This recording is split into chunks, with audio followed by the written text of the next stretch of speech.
हर साल की तरह इस साल भी उम्मीद बैच तो आना था, तो आ गया। और इसके साथ साथ ही काफ़ी सारे क्वेश्चंस भी तुम्हारे मन में होंगे, जस्ट लाइक मी। जैसे मुझे आते थे उस टाइम मैं बहुत ज़्यादा कंफ्यूज हुआ था जब मेरे टाइम पे उम्मीद बैच आया था। क्योंकि मैं जब लॉन्ग बैच से अपने पढ़ रहा था तो मेरे को ये लग रहा था कि क्या मैं गलती तो नहीं कर रहा हूँ अगर मैं उम्मीद बैच को फॉलो ना करूँ, इसको छोड़ के जहाँ से मैं पढ़ रहा हूँ लॉन्ग बैच, या फिर क्या मैं दोनों जगह से पढ़ूँ, मैं लॉन्ग बैच के भी लेक्चर्स देखूँ फिर उम्मीद बैच के भी लेक्चर्स देखूँ, फिर मेरे पास टाइम कहाँ से आएगा, या मैं क्या करूँ। इस तरह के काफ़ी सारे क्वेश्चन मेरे को आ रहे थे उस टाइम जब मेरे टाइम पे उम्मीद बैच लॉन्च हुआ था। तो सबसे पहले मैं खुद को इंट्रोड्यूस कर दूं तुम्हें, वैसे तो बहुत बंदों को पता है but if you don't know, तो हेलो गाइस, मेरा नाम मोहम्मद जिब्रील, आप मैं जानते हो। मैं 685 स्कोर किया था नीट 2023 में। अगर नहीं जानते हो चैनल पे विजिट करो, जान जाओगे। And currently I am pursuing my MBBS from VMC and Safdarjung hospital Delhi. वैसे तो मैं वीडियो अकेले ही बनाने वाला था, खुद ही बताने वाला था कि मैंने क्या किया था और अभी इस टाइम तुम्हें क्या करना चाहिए। बट फिर मैं सोचा यार मैंने 2023 में किया था और अभी 2025 आ गया, दो कम से कम तो उम्मीद बैच पार हो गए, 23 24 25, मतलब तीसरा उम्मीद बैच है। तो मेरे को लगा कि हाँ कुछ चेंजेस आ गए होंगे, क्या पता आप सिलेक्शन वैसे ना होते हो, है ना। मुझे लगा कि क्या पता कोई और स्ट्रेटजी होती है वो सिलेक्शन लेने के लिए। तो मैंने सोचा क्यों ना अभी जो बच्चे सिलेक्शन लिए हैं, जैसे कि इसका 2025 में हुआ, फर्स्ट ईयर में है अभी ये। और हाँ, मेरे साथ एक और बंदा है, वो उसका नाम है Mohammad Aftabuddin. Score is 710 in NEET 2025 with AIR 238।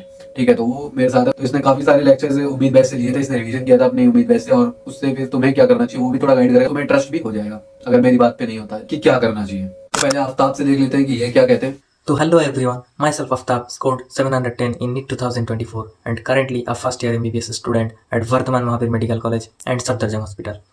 तो बेसिकली नीट के लिए अब 2 से 2.5 महीना बचे। तो इस मोमेंट में आके एक नीट एस्पिरेंट सबसे ज़्यादा जो प्रॉब्लम फेस करते हैं वो है रिविज़न के प्रॉब्लम। तो आज मैं आपको बताऊंगा मैंने मेरे प्रिपरेशन के टाइम कैसे रिवीजन किया था। बेसिकली आपको आपके प्रिपरेशन के हिसाब से कौन सा स्ट्रेटेजी फॉलो करना चाहिए। तो ये बात पूरी तरह सच है कि उम्मीद बैच का कंटेंट डेफिनेटली सफिशिएंट है, पर आपको कैसे रिवीजन करना चाहिए। तो देखिए, अगर आप इस टाइप के स्टूडेंट हैं कि आपने सारे क्लासेस अच्छे से कर रखे थे, रिवीजन भी किए थे अच्छे से एंड टेस्ट भी रेगुलर देते थे, और अभी जब आप रिवीजन करने जा रहे हैं तो आपको कोई दिक्कतें नहीं हो रहा है, सब कुछ स्मूथली हो रहा है, तो आप जहाँ से पढ़ रखे थे वहाँ से ही अच्छे से पढ़ लीजिए। पर अगर आप इस टाइप के स्टूडेंट हैं कि अपने क्लासेस तो किए थे पर अच्छे से रिवीजन नहीं कर पाए थे एंड टेस्ट भी अच्छे से नहीं दे पाए थे, तो बेसिकली आप क्या हो रहा है कि आप जब पढ़ने बैठ रहे हो तो आपको सारे कंसेप्ट याद नहीं आ रहा है एंड आपको रिवीजन में दिक्कतें हो रहा है, लग रहा है कि मतलब सब कुछ भूल चुका हो। तो इस मोमेंट पे ये तो पॉसिबल नहीं है ना कि आप बैठ के दोबारा फिर से मतलब अपने बैच से पूरा लेक्चर कर रहे हो। तो अभी आप क्या करें, तो मेरे अकॉर्डिंग इस मोमेंट पे आपके लिए बेस्ट होगा उम्मीद बैच से लेक्चर देखना। ऐसा नहीं कि आप मतलब सारे लेक्चर देखने बैठ गए। बेसिकली आपको जिस चैप्टर में दिक्कत हो रहा है, जिस चैप्टर में अभी भी आपको लग रहा है कि मतलब कंसेप्ट का कमी है, उस चैप्टर के वीडियो आप ज़रूर उम्मीद बैच से देख सकते हैं। मतलब आप जिन टीचर से अपने बैच से पढ़ रखे थे उन टीचर के अगर उम्मीद बैच में अवेलेबल है वीडियोस, तो ज़रूर उन टीचर के वीडियोस उम्मीद बैच में देख लीजिए। पर अगर उन टीचर के वीडियोस अवेलेबल नहीं है तो आप दूसरे टीचर के भी देख सकते हैं, क्योंकि कंसेप्ट तो सेम ही है ना। तो अभी आप क्या करें कि जिस चैप्टर में आपका दिक्कत है उस चैप्टर के आप लेक्चर अटेंड कीजिए एंड जो नोट्स आपके पास पहले से ही है उस नोट से ही आप रिवीजन कीजिए। एंड इस टाइम पे आप कोशिश करें कि ज़्यादा से ज़्यादा सेल्फ स्टडी करने की। तो आई होप ये वीडियो आपके लिए हेल्पफुल होगा। Thank you. तुमने इनका पर्सपेक्टिव देख लिया कि इनके व्यूज के अकॉर्डिंग, इनके थॉट्स के अकॉर्डिंग तुम्हें भी क्या करना चाहिए। अब मेरे सुनो कि मैंने क्या किया था और तुम्हें क्या करना चाहिए। जैसे मैंने तुम्हें शॉर्ट्स में बताया कि मेरे को काफी सारे कंफ्यूजिंग क्वेश्चंस आते थे उस टाइम की, मेरे को उम्मीद बैच फॉलो करना चाहिए या फिर नहीं कर रहा था, तो मेरे को फोमो हो रहा था अलग कि कहीं मैं कुछ मिस तो नहीं कर रहा हूँ, इतने सारे बंदे बोल रहे हैं। तो ऐसे ही तुम्हें भी कुछ कुछ होगा अभी, और धीरे धीरे जैसे जैसे तुम फॉलो करोगे उम्मीद बैच को, बहुत सारे बच्चे अपने आप ही साइड होते जाएंगे, क्योंकि उनको फिर टाइम नहीं मिल रहा होगा, अलग अलग चीजें बहुत सारा चीज हो जाएगा जिसकी वजह से टाइम ही नहीं मिलेगा। टाइम का बहुत बड़ा इशू आने वाला है, ठीक है। जिसकी वजह से एक चीज तो मैं तुम्हें सबसे पहले ये बता दूं, थोड़ा सा टाइम तुम्हें स्टडी टाइम इंक्रीज करना पड़ेगा, पहली बात, ठीक है। स्टडी आवर्स तो तुम्हारे को इंक्रीज करनी पड़ेगी, ठीक है, नहीं तो पॉसिबल नहीं होगा। बहुत सारी मेहनत करनी पड़ेगी, तभी तुम बहुत सारे बच्चों से आगे निकल पाओगे, तभी तुम्हारा सिलेक्शन होगा, ठीक है। पहली बात ये ध्यान रखो, उसके बाद साइड करते हैं इसको। अब दूसरी बात ये है कि मैं जब था तो मैंने उम्मीद बैच को मैं थोड़ा सा गिल्टी इस बात पे रखता हूँ कि मैं शॉर्ट्स में बताया था कि तुम क्या इंप्रूवमेंट कर सकते हो। तो वो बात ये है, तो सबसे पहला क्वेश्चन किन बच्चों को भी फॉलो करना चाहिए। तो जिनका सिलेबस ऑलमोस्ट कंप्लीट हो चुका है, बिल्कुल एंड पे आ गए या फिर कंप्लीट कर चुके हैं, तो वो बच्चे रिवीजन के लिए इसको यूज कर सकते हैं। बट मैं ये नहीं बोलूंगा कि तुम डायरेक्ट सारे लेक्चर्स को पूरा अच्छे से देखो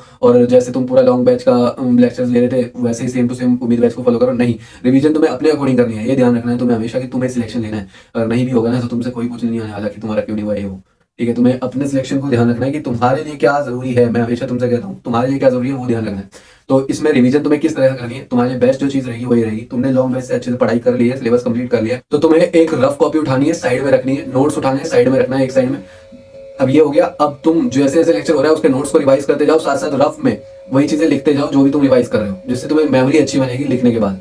एक रिवीजन में ये इफेक्टिव रिवीजन हो जाएगी तुम्हारे लिए। तुम लेक्चर्स बस देखते जाओगे और क्वेश्चन सॉल्व करते जाओगे तो उतनी इफेक्टिव रिवीजन नहीं होगी। अगर तुमने सिलेबस कंप्लीट कर लिया है तो तुम्हें उतना ज्यादा लेक्चर पे फोकस नहीं रखना है, अपनी लर्निंग पे फोकस रखना है, जिसके लिए तुम्हें रिवीजन इस तरह से करनी है। पहली बात ये, अगर तुम्हारा सिलेबस इनकम्प्लीट है, मैं ये कोई प्रमोशनल वीडियो नहीं है, पहले बता दूं, उम्मीद बैच का कोई प्रमोशन नहीं हो रहा है इसमें, ठीक है, कोई प्रमोशनल वीडियो नहीं है, मैं अपने व्यूज बता रहा हूँ और जो तुम्हारे लिए हेल्पफुल रहेगा मैं वो बता रहा हूँ सिंपली। जिनका सिलेबस भी इनकम्प्लीट है ना तो वो भी पूरा सिलेबस यहाँ से कंप्लीट कर सकते हैं if you want to do, ठीक है। अब वो बच्चे आते हैं जिनका सिलेबस भी कंप्लीट है और बहुत अच्छी रिवीजन भी चल रही है, रिवीजन कर भी रहे हैं, टेस्ट में मार्क्स भी अच्छे आ रहे हैं, और वो उनको और भी चीज़ें काम कर रहे हैं, और भी चीज़ें जैसे एनसीईआरटी पढ़ रहे होंगे और कुछ पढ़ रहे होंगे, दूसरे मॉड्यूल आ रहे होंगे या दूसरे किसी कोचिंग से कर रहे होंगे, जिसके लिए उनको फिर ये उम्मीद बैच के लिए टाइम नहीं मिल रहा होगा। तो फिर भी मैं एक चीज़ कहूँगा कि देखो, उम्मीद बैच में काफ़ी सारे क्वेश्चन कराए जाएंगे, ठीक है, और क्वेश्चंस जो हैं वो मतलब बढ़िया अच्छे लेवल के क्वेश्चंस होंगे, क्वेश्चंस अच्छे लेवल के होंगे और रिसेंट के क्वेश्चंस होंगे जो कि इस साल आने के चांसेस जिनके ज़्यादा हैं। तो ये वाला पॉइंट मैं कह रहा था कि अगर मैं होता ना उस टाइम, मेरे को अगर इस टाइम वाला नॉलेज होता थोड़ा सा उम्मीद बैच के रिगार्डिंग, ये करता कि क्वेश्चन प्रैक्टिस कर लेता, मैं जितने भी क्वेश्चन कराए होते तो उनको एडिशनली मैं प्रैक्टिस कर लेता, ये कर सकता था मैं। तो ये मैं उस टाइम कर सकता था, इसलिए मैं तुम्हें रिकमेंड कर रहा हूँ कि अगर तुम इनमें से कुछ नहीं करना चाहते हो तो फिर भी एटलीस्ट क्वेश्चन देख लेना, ठीक है। जो भी क्वेश्चंस है वो तुम देखो, क्वेश्चंस अगर तुम करोगे तो तुम्हारी क्वेश्चन प्रैक्टिस ही हुई है, और इस टाइम क्वेश्चन प्रैक्टिस बहुत ज्यादा करनी होती है, इस time rigorous practice is needed, so it will be beneficial for you कि अगर तुम क्वेश्चन प्रैक्टिस कर लेते हो, क्योंकि उसमें नए नए क्वेश्चन होंगे, और जैसे कि बता भी रहे हैं कि जेई के क्वेश्चन होंगे, जैसे जेई के पीवाईक्यूज भी होंगे अभी रिसेंट वाले, और नीट के पीवाईक्यूज भी होंगे, तो पीवाईक्यू प्रैक्टिस भी हो जाएगी। तो ये बात ध्यान रखनी है कि देखो, हर बंदे का प्रिपरेशन लेवल सेम नहीं है, तो हर बंदे का उम्मीद बैच को यूज करने का तरीका सेम नहीं हो सकता, ठीक है। तो हर बंदे का तरीका एक तरह से डिफरेंट होगा, बिकॉज ऐसा हो सकता है कि अगर तुम सेम टाइम कहीं और लगाओ उम्मीद बैच को, मान लो उम्मीद बैच में तुम 1 घंटा देखने में लगा रहे हो और सेम टाइम में तुम उससे ज्यादा अगर गेन कर रहे हो क्योंकि तुम्हें यहाँ का सब कुछ आता है, तो तुम्हारे बेनिफिशियल क्या रहेगा वो तुम्हें देखना है, ठीक है। तो इस तरह से अप्रोच रखनी है कि किन बच्चों को देखना चाहिए उम्मीद बैच को, किन बच्चों को नहीं देखना चाहिए। ओवरऑल मैं बताऊं तो बेनिफिशियल ही रहता है, क्वेश्चन प्रैक्टिस एटलीस्ट अगर तुम कर लोगे तो बहुत बढ़िया रहेगा, ठीक है। और बाकी अगर पूरा बैच भी फॉलो करते हो तो बहुत अच्छी बात है। जिनका सिलेबस में बैकलॉग बहुत ज्यादा है, ये बात भी ध्यान रखना, बैकलॉग वाले बंदे जितने भी हैं, बैकलॉग को अगर कवर करना है तो तुम्हें लॉन्ग लेक्चर्स लेने की अब जरूरत नहीं है, और ना ही तुम्हारे पास टाइम है। वन शॉट का अगर बेस्ट ऑप्शन देखे तो ये उम्मीद बैच ही है, उम्मीद बैच से कर लो जितने भी बैकलॉग्स हो रखे हैं तुम्हारे। और हमेशा अपनी प्रायोरिटी याद रखना, ठीक है। अब वो बात आती है जो कि मैं तुम्हें जिसे कहता हूँ कि ऑनेस्ट हो, वो बात आती है, देखो वो ये है कि तुम्हें हमेशा ये याद रखना है कि तुम्हारा सिलेक्शन सेल्फ स्टडी से होगा। अब मैं इससे क्या कहना चाहता हूँ, इससे ये कहना चाहता हूँ कि पूरा दिन तुम्हारा ऐसा ना जाए कि तुम लेक्चर में ही लगे हुए हो और कुछ नहीं कर रहे हो, अपना एफर्ट नहीं दिख रहा है तुम्हारा, सिर्फ लेक्चर देखे जा रहे हो, ऐसा नहीं होना चाहिए। कई सारे बच्चे मैंने देखे खुद कि बंदे अपने लॉन्ग लेक्चर्स कवर करते रहते हैं, बैकलॉग का टाइम, बैकलॉग बना हुआ है बहुत सारा, बैकलॉग के फिर दूसरे बैचेस का लेक्चर देख रहे होते हैं या फिर उम्मीद बैच का लेक्चर देख रहे होते हैं। यही चीज गलती करते हैं बंदे कि पूरा टाइम ही उनका लेक्चर्स देखने में जा रहा है, कोई सेल्फ एफर्ट है ही नहीं, सेल्फ स्टडी है ही नहीं, जो कि बिल्कुल नहीं करना है तुम्हें, क्योंकि इससे सिलेक्शन नहीं होगा।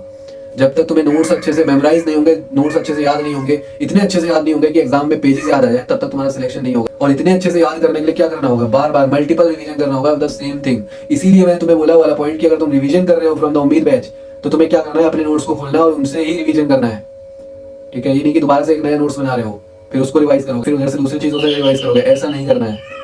ये बात ध्यान रखना है, सेल्फ स्टडी तुम्हें सिलेक्शन दिलवाएगी, तुम्हें टॉपर बनाएगी, ठीक है। तो इसलिए ये वाला पॉइंट हमेशा याद रहना चाहिए, पूरे दो जितना भी टाइम बचा है हमेशा इस चीज को अपने आप को चेक करते रहना, कहीं तुम पूरा टाइम लेक्चर में तो नहीं दे रहे हो। दूसरा पॉइंट ये कि तुम्हें ये ध्यान रखना है कि नीट एग्जाम में क्या पूछा जा रहा है उसके ओरिएंटेड पढ़ना है। देखो कितने भी टीचर्स, मैं किसी भी के लिए गलत नहीं बोल रहा हूँ, बिल्कुल भी नहीं गलत बोल रहा हूँ, किसी भी अगेंस्ट नहीं बोल रहा हूँ, जितने भी टीचर्स ऐसा पढ़ाते हैं बहुत अच्छी बात, सब कुछ अच्छा ही बताते हैं, लेकिन फिर भी जो बंदा तैयारी कर रहा होता है ना, जो बंदा तैयारी कर रहा होता है, प्रिपरेशन कर रहा होता है, क्वेश्चन डेली लगा रहा होता है, पीवाईक्यूज देख रहा होता है, अच्छी तैयारी जिसकी चल रही होती है, जिसके मार्क्स अच्छे आ रहे होते हैं, इंप्रूव कर रहा होता है बंदा, तो उसको भी एक थोड़ा सा आइडिया रहता है कि एग्जाम में किस तरह का क्वेश्चन पूछा जा रहा है, ठीक है, और किस तरह का आने का चांसेस है। अब जो नीट 2025 एग्जाम होगा तो उसमें किस तरह के क्वेश्चन आने के चांसेस है, उसको भी थोड़ा बहुत आइडिया रहता है, ठीक है, इतना थोड़ा बहुत हो जाता है। तो उस तरह से तुम उस नॉलेज को अपने ध्यान रखना और कुछ सोचना कि क्या तुम्हारे लिए जरूरी है नीट एग्जाम के लिए, ज्यादा जरूरी क्या है उसको प्रायोरिटाइज जरूर करना। मैं कहना चाहता हूँ एनसीईआरटी के बारे में, एनसीईआरटी भी तुम्हें पढ़ना है तो एग्जाम ओरिएंटेड पढ़ने के लिए एनसीईआरटी लेवल पे भी ज्ञान होना जरूरी है। तो इन सभी के लिए टाइम तुम्हें देना है और तुम्हारे लिए क्या ज्यादा इंपॉर्टेंट है उस चीज को ध्यान रखना है,